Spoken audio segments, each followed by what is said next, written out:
Ladies and gentlemen, welcome back to the final episode of 6 for 6. It's been a journey as it has come around. We've done 35 episodes in this season, ladies and gentlemen. It's been a miraculous journey. We've got a lot of stats and statistics for you guys tonight, looking back at this season of 6 for 6. The very first time we kept track of all our picks and our wins and losses and ties as we progress through this season of 6 for 6. Definitely, I would say, was a good show. It was definitely well entertained, a lot of ups and downs from trailing, being under 500 to be battling with 500 throughout the season. But we ended on a decent high note. I wouldn't be upset with how we performed. Obviously, we wanted to hit 100 wins, but we were 3 wins shy of that greatness, ladies and gentlemen.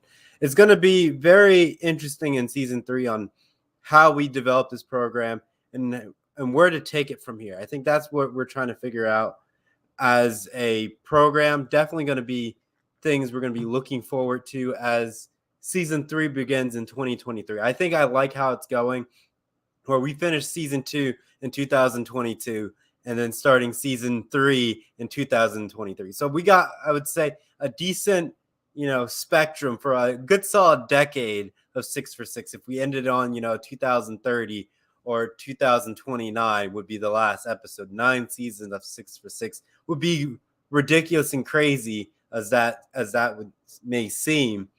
But, life may throw things at you and may be difficult, as we progress throughout other seasons of 6 for 6.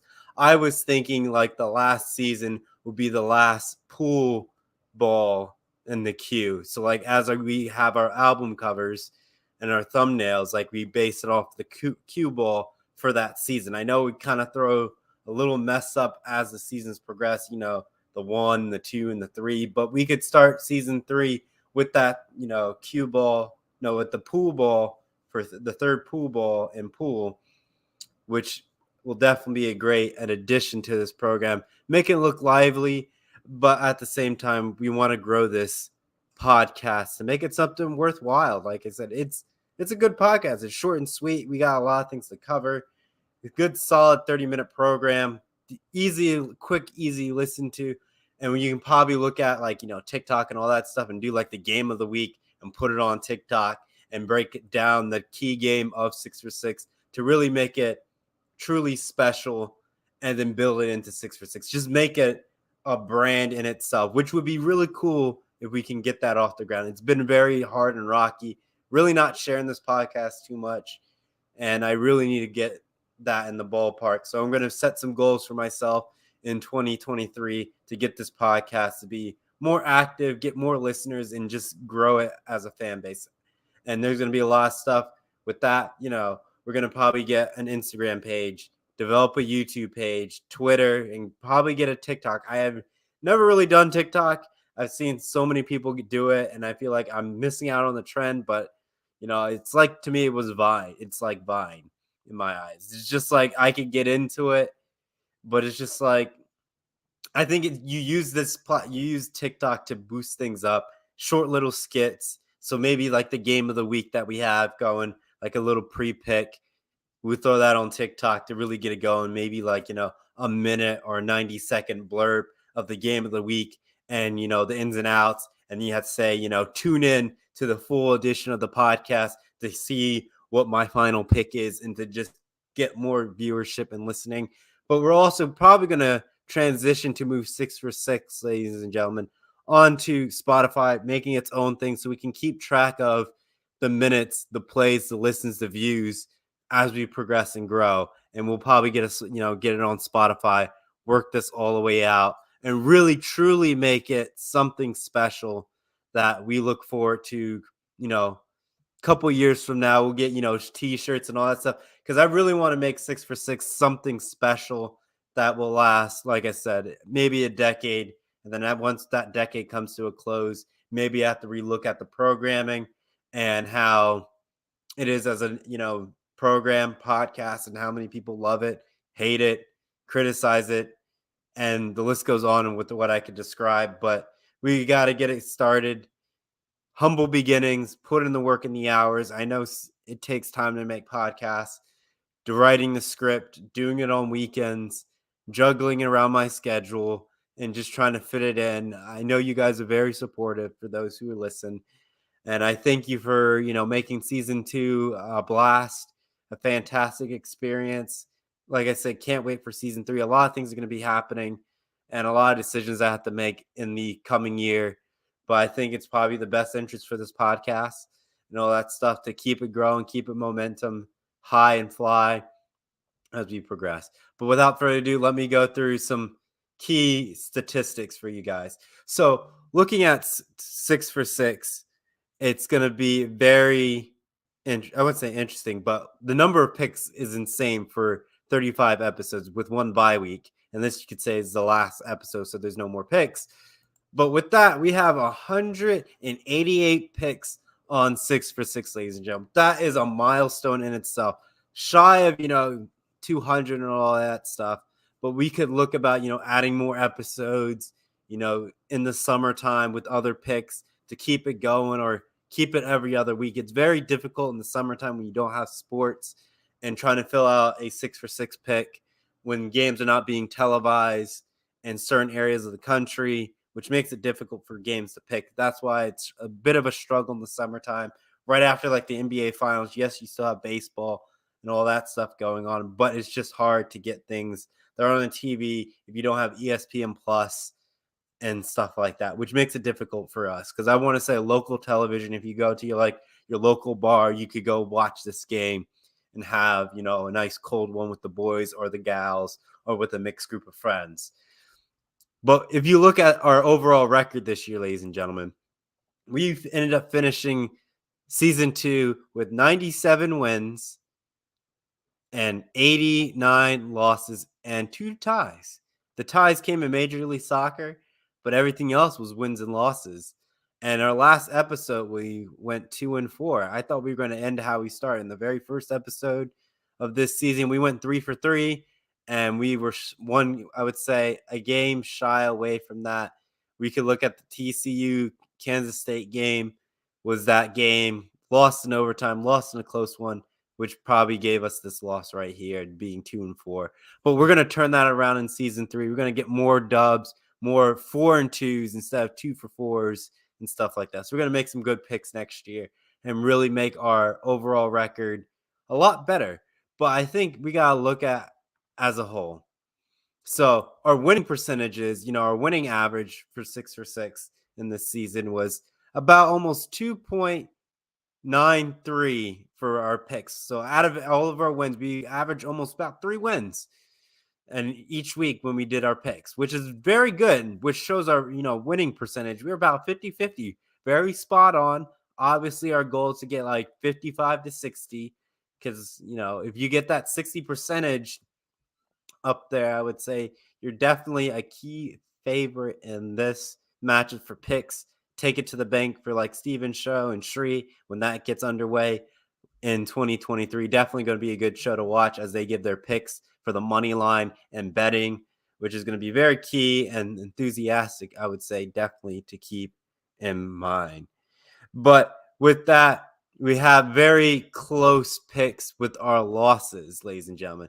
We ended up having a losing percentage of 47.34, ladies and gentlemen, with a losing average of a 2.69. Very close to that 3. You probably basically could say we're averaging in like a 50%, going 3-for-3 most years.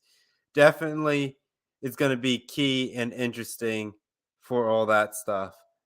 But like I said, it's very been ups and downs this season. We've seen the highs and the lows, the comeback from defeat, having, two perfect picks. We went 4-0 in one episode.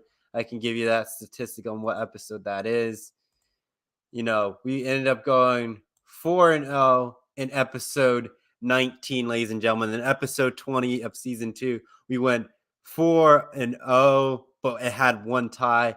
And then our famous episode 6-0 was episode 27 of 6 for 6. So you can listen to episode 19 to hear the first ever perfect picks that we ever had on this network or on this program, and episode 27 for the perfect 6-0 record.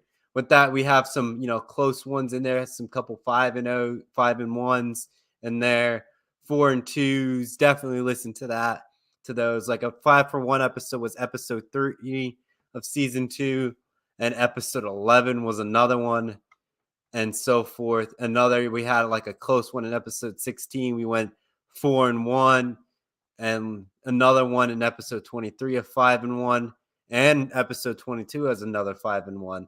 So we had some, very solid programs where we done well, and definitely things that we are looking forward to, and like I said, in the coming year.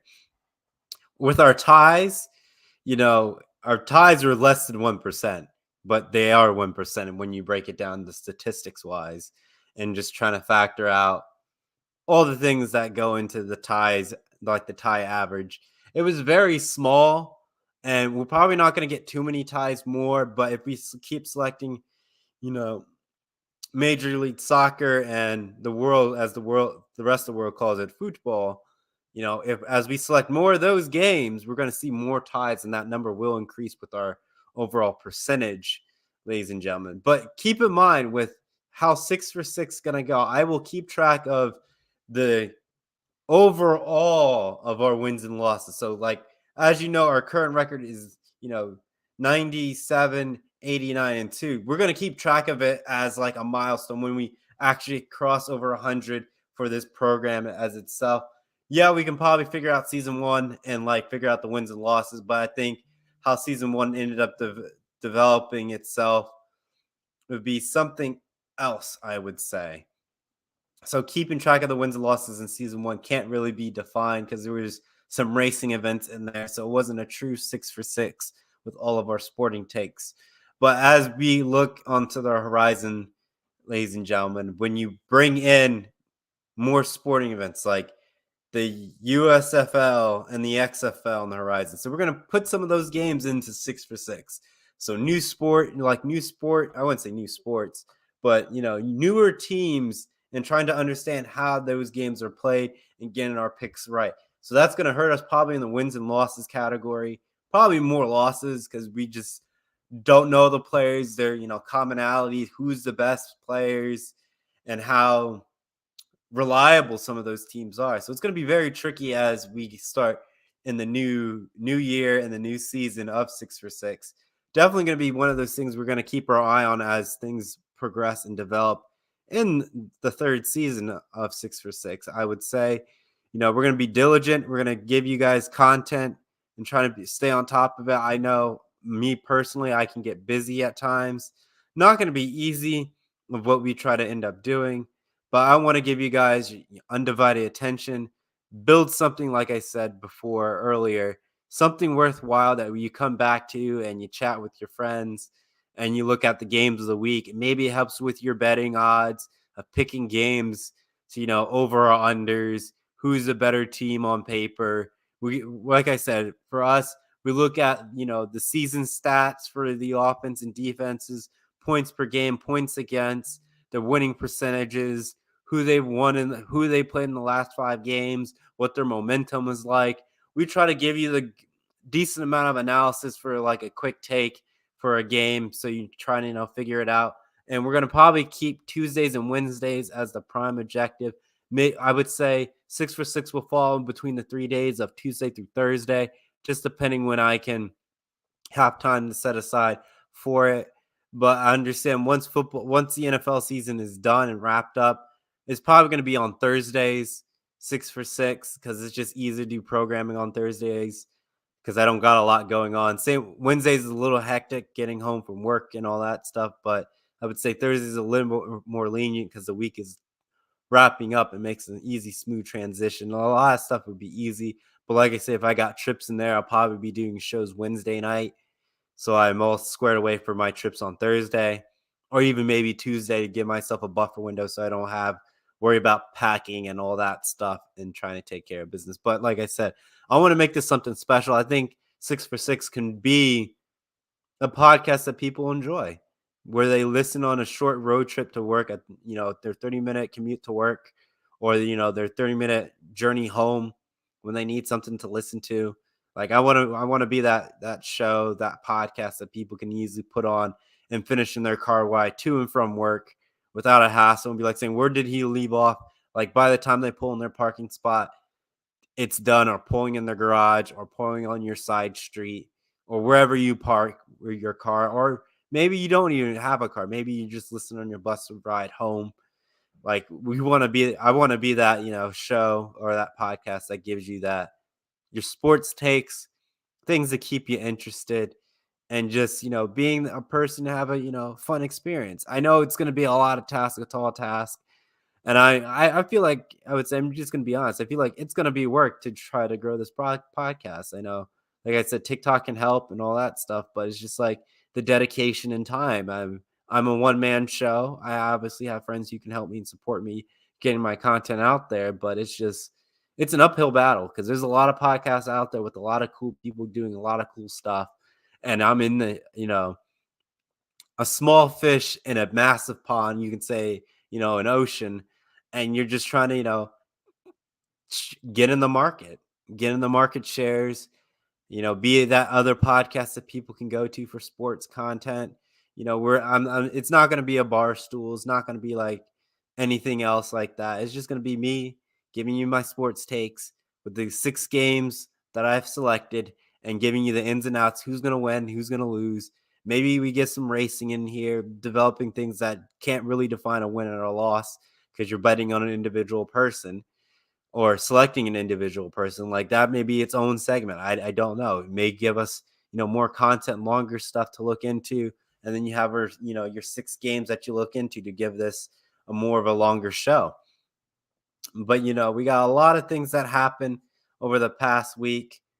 I would say this week with, conference championship weekend, as things didn't unfold out. But we have this New Year's Six unveiled, ladies and gentlemen. Definitely going to be one of those things. So we're going to break down college football because I'm a big fan of college football. I know a lot of stuff that's happened in the NFL recently, with the Chargers losing to the Raiders and the Chiefs losing to the Cincinnati Bengals, I believe. Let me double check that for y'all. Definitely gonna be one of those interesting things. I'm gonna, pull that up because we can check our phone on the podcast, because that's one of those things that you can do wonderful things about. So scrolling down through it, yes, the Cincinnati Bengals did win. I want to make sure I fact checked myself before I ended up saying a wrong statement, but the Bengals did beat the Chiefs tonight. But like I said, let me do the college football games that we got. The New Year's Six. But before we start off, we got to start with the nation's finest.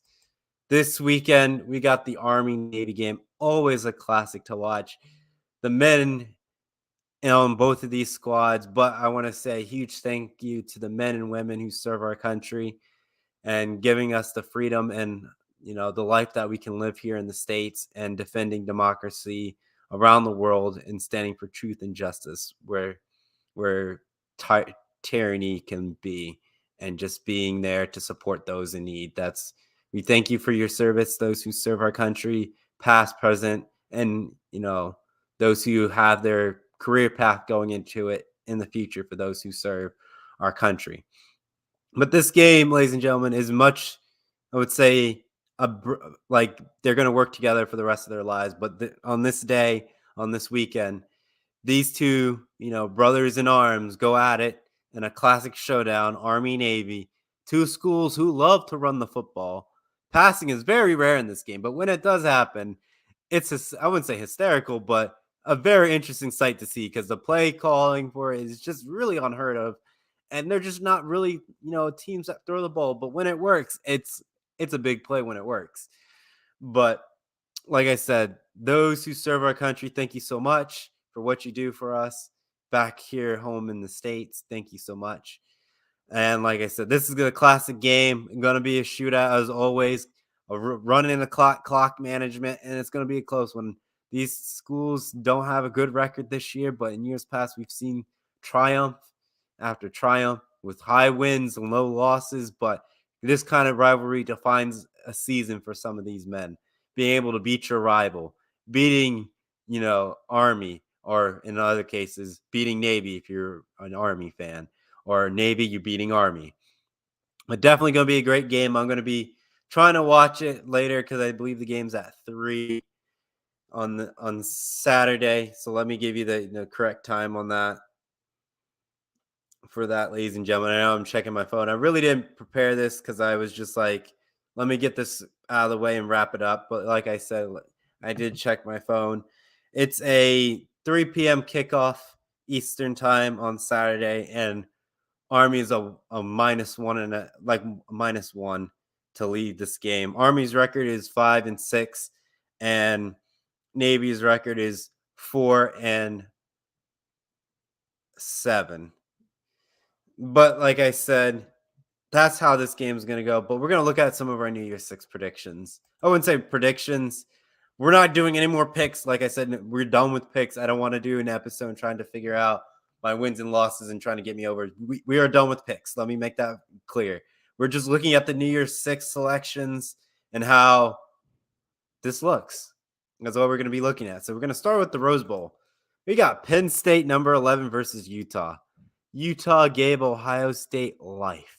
Second chance opportunity to reach the college football playoffs. We thank you, Utah, for taking care of business in eliminating USC. Definitely a thing we need to be rooting for as an Ohio State fan. Utah to win in the Rose Bowl because they helped us out. Yes, I would like to root for the Big Ten, but Utah got Ohio State in and got two Big Ten teams in the college football playoffs. So the least that we can do is root for Utah against Penn State. And I know it's going to be a thrilling of a match in the Rose Bowl for these two schools. Penn State's only two losses were to Michigan and Ohio State. And Utah, defeated USC, had some ups and downs, but are back-to-back Pac-12 champions. Second attempt at the Rose Bowl, trying to do something unthinkable. They challenged Ohio State in last year's Rose Bowl, which was a classic in itself before their starting quarterback ended up going out in that game in the final moments. But now they're back, Utah, trying to make a statement as USC and UCLA will eventually leave, which probably we'll see more of Utah in the future as the program grows and develops, and the Pac-12 kind of shakes itself out as being what is left of it, I would say, and we'll see how it grows and develops. Like Pac-12 is not this is going to be very different, I should say, without USC and UCLA. But we got to look at Penn State on the other side, trying to have a good season and finish 11-2, and trying to rebound in the year on a high note, finishing you could say third place in the Big Ten. Definitely going to be something to watch for Penn State. Definitely to improve their season. Yes, they have New Year's Six wins in the past, but they're trying to get to the college football playoffs. And yes, you'll see Penn State in a New Year's Six as an at-large sometimes, depending how things unfold. But you got Penn State and Utah. Great Rose Bowl performance. Definitely going to be a thriller to watch from start to finish. I think this game will probably come down to the wire, and it's going to come down to Utah's defense. Utah's defense has been creating pandemonium and havoc for a lot of teams, but their offense knows how to hang in games. So if Penn State doesn't put them away early, it's going to be a long game for Penn State, and it's a possible loss. But like I said, we're not doing picks. We're just giving you our takes and analysis on how this game is going to go. Next up, we got the Cotton Bowl. Number 16 Tulane versus number 10 USC. USC will probably have starters sitting, and Tulane will try to make a statement and trying to spoil USC. USC got bushwhacked in the Pac-12 title game, which nobody thought would happen. It would be another close game against Utah, but that wasn't the case. It was a complete, utter disaster second half for USC. It was unheard of what happened. They were riding at one point 17-3 in the Pac-12 title game. And that's all I could say for them because they just faltered and fell apart. Now, Tulane, on the other hand, they took care of business. They lost to UCF in the regular season, but came out swinging and took care of business and beat them at home for the American Athletic Championship game. and which got them the spot in the New Year's Six bowl game against USC. And they're trying to cap off this season and knock off a Power Five school. I think Tulane has the capability to do it with some USC stars opting out and preparing for the draft and not trying to get hurt in this game. So you could see Tulane hang in this game because of that reasoning. I understand. I know I was talking with Stevens, like, well, you have players opting out, and this game is not the same if all USC starters would be playing. That is 100% true in that statement. But at the same time, you still got to play your best game. Like how I wouldn't say counteract it. These second string players, who are going to be playing will be next year's starters. So if you look at that as a whole, it's next year's stars what you get to see. It's like a little bit of preseason of what next year could look like for sure for USC. But like I said, you're not getting all, the elite freshmen starting off the bat and all that stuff coming in for USC just quite yet. So it's going to be very key and interesting as it grows and develops for this USC team next year. It's been very impressive what USC has done. Same with Lincoln Riley, taking this program and getting close to the college football playoffs. Probably, like I said, I was saying, like he has that window 3 to 4 years to reach the college football playoffs and like year 4 to win the national title with USC. Maybe year 5, depending how quickly they get to the national title game. But with the playoffs expanding to 12 teams, Lincoln Riley and USC will probably already be reaching that college football playoffs. It's about getting to the next round and eventually reaching the national title game. That's kind of how I end up seeing this pathway unfolding. Definitely going to be something interesting as this USC program grows and develops, but also Tulane keeping that momentum high in the group of 5 and just riding things out for the American Conference as the conferences, grow and change. But definitely an interesting Cotton Bowl on the horizon, ladies and gentlemen. Definitely one of those games I'm definitely tuning into. Next up, we got, ladies and gentlemen, is the Sugar Bowl. Number 5, Alabama versus number 9, Kansas State. Ooh, the Sugar Bowl. I would say it's an interesting matchup. Kansas State, ladies and gentlemen, Big 12 champs, facing an Alabama team with 2 losses and Bryce Young, last year's Heisman Trophy winner. This game, yes, I understand some Alabama players are, like I said, you're going to see a lot of players opting out of these games if they're not in the college football playoffs. You could see a lot of that happening. But Alabama will still have elite talent to compete in this game. I'm not going to, dismiss the fact that, there's players opting out and they're not going to play. You're going to have that in some of these New Year's Sixes, which is completely fine, and others will play. But Kansas State is out here to make a statement that they won the Big 12. It wasn't by chance or by luck winning in overtime against CUC. They're here to be a decent program.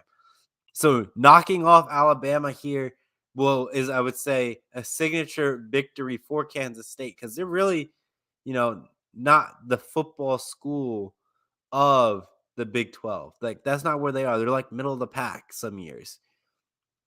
Like an 8-4, 7-5 team, maybe a 9-3, like they are here in this scenario. And, like stuff like that, getting the wins where they can, but like not making deep runs in like potential college football playoffs. But winning the Big 12 definitely was a step in the right direction for this program. And now you have a top to finish your season on a definitely great high note if you can knock off Alabama. Definitely one of those things that is very keen in this program's success and will probably, if they do it in a great fashion way, to gain some recruits from this experience of beating Alabama. I would say it definitely will help this program knocking off Alabama in this one. But Alabama has to keep that standard high of being of Alabama of old and being a dominant football team and can't let that, losing hurt their brand image because that's what's happening right now. They had, the games that they lost, they were undisciplined. Like the potential loss to Texas, undisciplined with too many penalties. Lost to Tennessee, too many penalties. They had like 17 in that game with over 130 yards in total penalties. Very ridiculous on the amount that they ended up having. But like I said, Sugar Bowl is definitely going to be a great game to watch. Next up, we got the Orange Bowl. Number 6 Tennessee versus number 7 Clemson. The question is Hooker going to play or is he going to rest for the draft? I think he's probably going to rest. So this matchup is not going to be as glamorous as it seems, a 6 versus a 7. But if Hooker was healthy and he did play against DJ, oh man, this is a college football playoff matchup in itself. In hindsight, I would say 6 versus 7, definitely good matchup. And what I say in my eyes, very keen, very proficient matchup that you could see on paper between these two schools. I wouldn't be upset about it. But it's not going to be a 6 versus 7. It's going to be like, a 5 versus 12, 6 versus 11, and stuff like that. So this matchup wouldn't happen.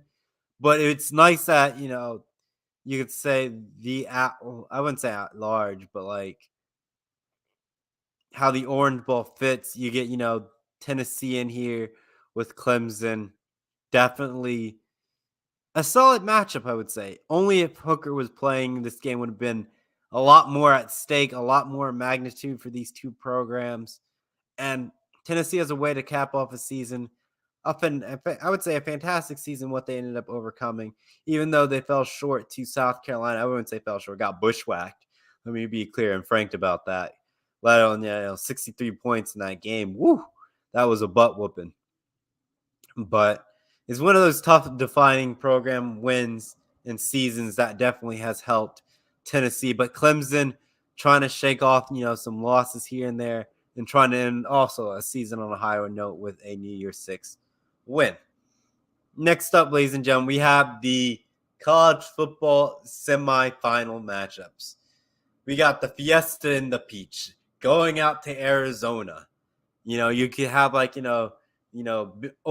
Big Iron, like that Western song. I wouldn't say Western song, but the song you can hear in Fallout. The Arizona Ranger. It's just saying that we don't have the University of Arizona playing in the Fiesta Bowl, but maybe some years down the pipeline, maybe that will happen. I don't know.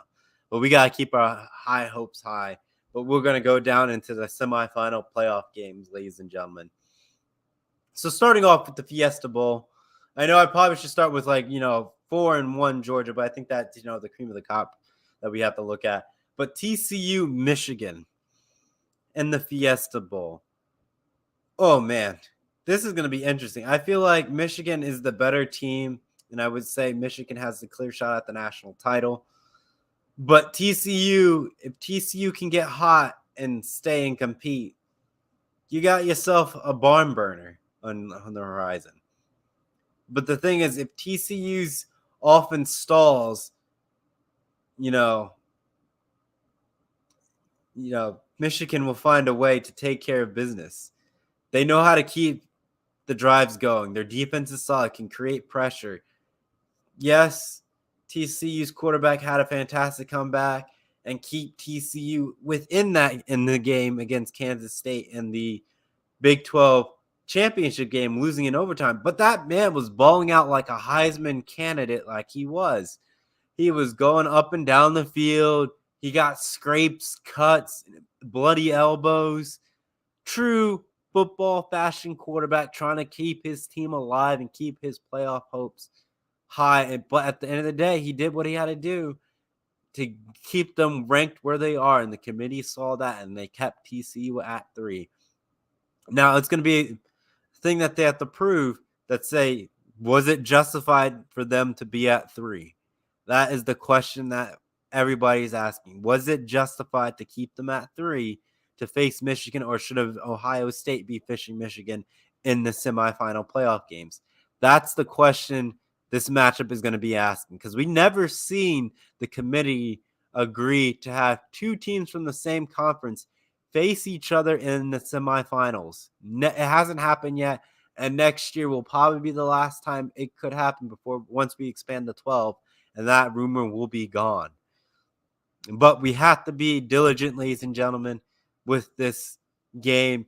Can TCU live up to being number 3, or were they a fraud and should have been a number 4 and face Georgia? I don't know. It's very complex on how this TCU team is going to play out in this game. But it's going to be very high hopes and very interesting matchup between these two schools in the Fiesta Bowl in Arizona. Definitely a key matchup to watch in college football, ladies and gentlemen, in the semifinal playoffs games.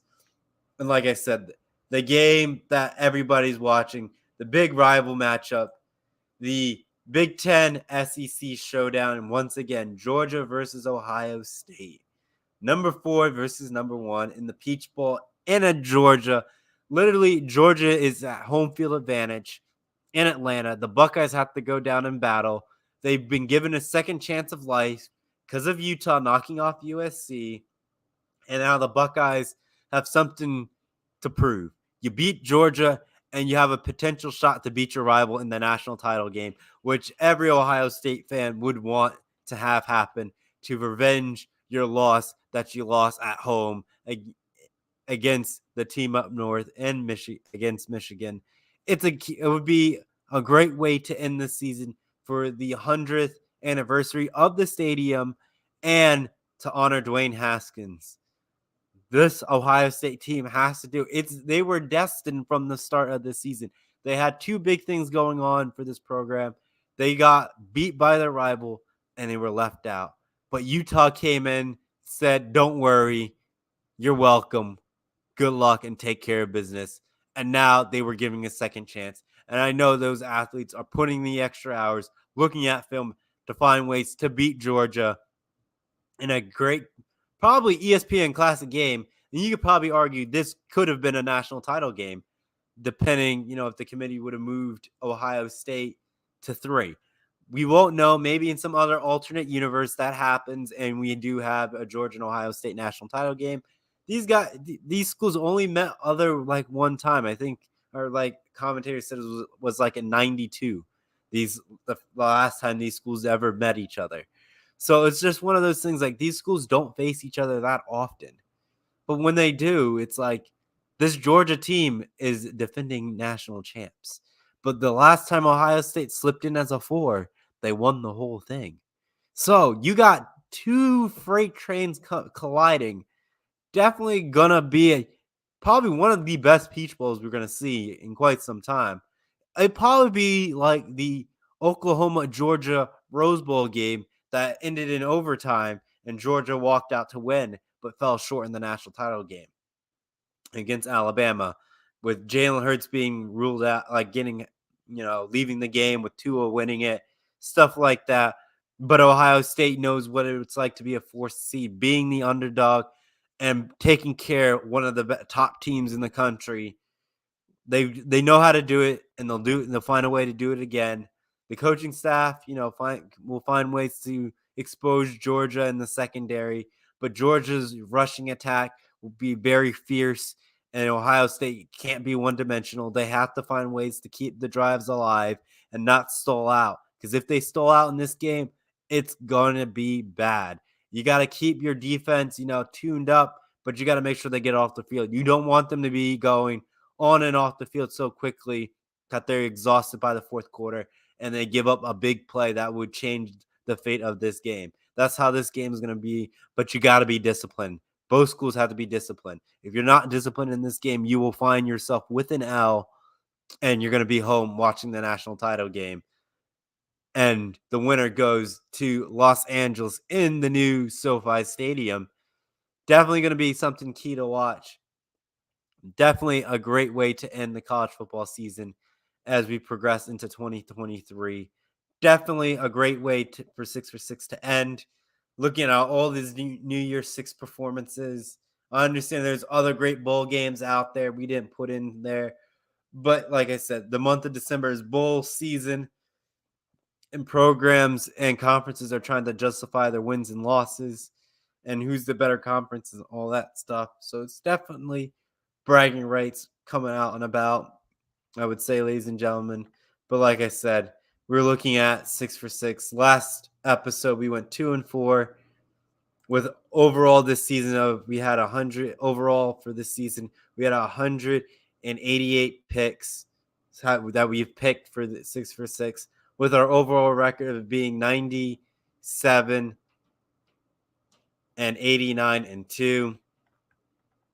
And like I said, our winning percentage was about 51.6%.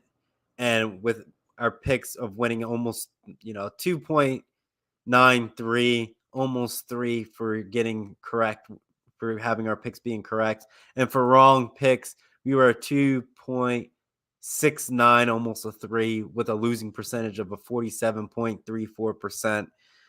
But like I said, and also our ties, we got a 0.0606, and with a tie percentage of a 1.06%, ladies and gentlemen.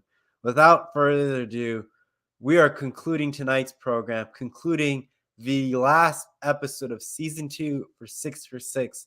Thank you so much for tuning in. Thank you for making 6 for 6 for what it is. Thank you for those who tuned in and watched us grow and develop over across this year. Definitely thankful for all that we've done and put together for this program. And like I said, we're going to be making 6 for 6 its own thing. It's going to have its own Instagram page, its own Twitter. We're going to try TikTok a shot, ladies and gentlemen. I just don't know how that is. I'm not a person that's really into it, even though I get that my TikTok stuff from Instagram. So it's like, why download it when Instagram, I see that all the time on Instagram. So I really don't know. It's very, I wouldn't say complicated. I just have to find a way to do it and put time and dedication into it. I think that's what I have to do. Maybe it will help me. I don't know. Maybe we'll get a fan base and we'll have great things from it.